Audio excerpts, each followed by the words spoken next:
Sharath, I love you. ಈ ಕಿವಿಲಿ ಗುಗ್ಗೆ ಪಗ್ಗೆ ಇದ್ರೆ ನೀಟಾಗಿ ಕೇಳೋದೇ ಇಲ್ಲ. ಏನಂದ್ರೆ ಇನ್ನೊಂದ್ಸಲ ಹೇಳು. ನನ್ ಹಿಂದೆ ಎಷ್ಟೊಂದ್ ಜನ ಹುಡುಗರು ಬಿದ್ದಿದ್ದಾರೆ, ಆದ್ರೆ ನೀನ್ ಹುಚ್ಚಿಡಿಸಿದಷ್ಟು ಬೇರೆ ಯಾರು ನನಗ್ ಹುಚ್ಚಿಡಿಸಿಲ್ಲ.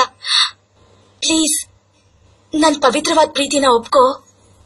I love you. ನಾನೇನೊಂದ್ 15 ಹಾ?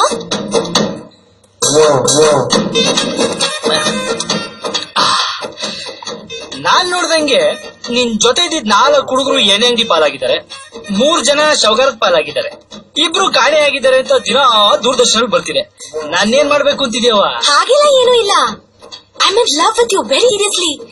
ಅವರೆಲ್ಲ ವೇಸ್ಟ್ ಕ್ಯಾಂಡಿಡೇಟ್ಸ್. ಸರಿ ಬಿಡಮ್ಮ, ಕ್ಯಾಂಡಲ್ ಕರ್ಗೋದ್ಮೇಲೆ ಬತ್ತಿ ವೇಸ್ಟೇ. ಇದು ಹುಡುಗಿರ ಹೊಸ ಫ್ಯಾಷನ್. ಹುಡುಗಿರ ಫ್ಯಾಷನ್, ಹುಡುಗರಿಗೆ ಟೆನ್ಷನ್ ಜಾಸ್ತಿ ಆದ್ರೆ ಎಮೋಷನ್ ಜಾಸ್ತಿ ಆದ್ರೆ ರ್ಯಾಟ್ ಪಾಯ್ಸನ್. ಇದೆಲ್ಲ ಬೇಕಾ ನಮ್ಗೆ ಅಂತ? ಶರತ್, ಪ್ರೀತಿಸೋ ಹುಡುಗರ ಆಟಲ್ ಪ್ರೀತಿ ಇದ್ರೆ ಸಾಲದು, ಆರ್ಟ್ ಮುಂದೆ ಇರೋ ಜೇಬ್ ತುಂಬಾ ದುಡ್ಡು ಇರ್ಬೇಕನ್ನೋ ಹುಡುಗಿರ್ ನೀವು. ನಿನ್ನ 9 ಜನ ಲೈನ್ ಹೊಡಿತಿದ್ರಲ್ಲ, ಅದ್ರಲ್ಲಿ ಯಾವನ್ಗಾದ್ರೂ ಒಬ್ಬನ್ಗಾದ್ರೂ 8 ಚಾಕ್ಲೇಟ್ ಆದ್ರೂ ಕೊಡ್ತಿದ್ಯಾ ನೀನು? ಯು ನೋ ವಾಟ್, ನನ್ ಹತ್ರ 50 ಪೈಸೆ ಚೇಂಜ್ ಇರ್ಲಿಲ್ಲ. ಶಬಾಷ್. ಬಟ್ ನಾನು ಅವ್ರ ಹತ್ರ ಏನೂ ಕೇಳ್ತಾ ಇರ್ಲಿಲ್ಲ. ಅವ್ರಾಗೆ ಬಂದು ಏನೇನೋ ಕೊಡ್ತಾ ಇದ್ರು. ಪಾಪ ಅವ್ರಿಗೆ ಯಾಕೆ ಬೇಜಾರ್ ಮಾಡೋದು ಅಂತ ತಗೋತಿದ್ದೆ ಅಷ್ಟೇ. ಶರತ್, ಈಗ ಆ ವಿಷಯ ಎಲ್ಲ ಯಾಕೆ ಬಿಡು. ಈಗೇನ್ ತಾಯಿ, ಈ ಬಿಲ್ಡಿಂಗ್ ಇಂದ ನಾನ್ ಹಾರ್ಬೇಕಾ ಅಥವಾ ನೀನಂತ ತಳ್ಬೇಕಾ? ಶರತ್, ಜೋಕ್ ಮಾಡ್ತಿದ್ಯಾ?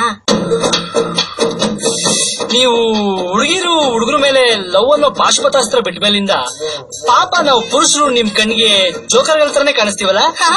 ಹೌದಾ? ಏನೋ ಗೊತ್ತಿಲ್ಲಪ್ಪ. ಈ ಇಟ್ಟಿಗೆ ಪಡಿಗೆ ತಗೊಂಡು ತಲೆ ಮೇಲೆ ಹಾಕ್ಬಿಡ್ತೀನಿ ಈಗ. ಲವ್ ಅಂತೆ ಲವ್.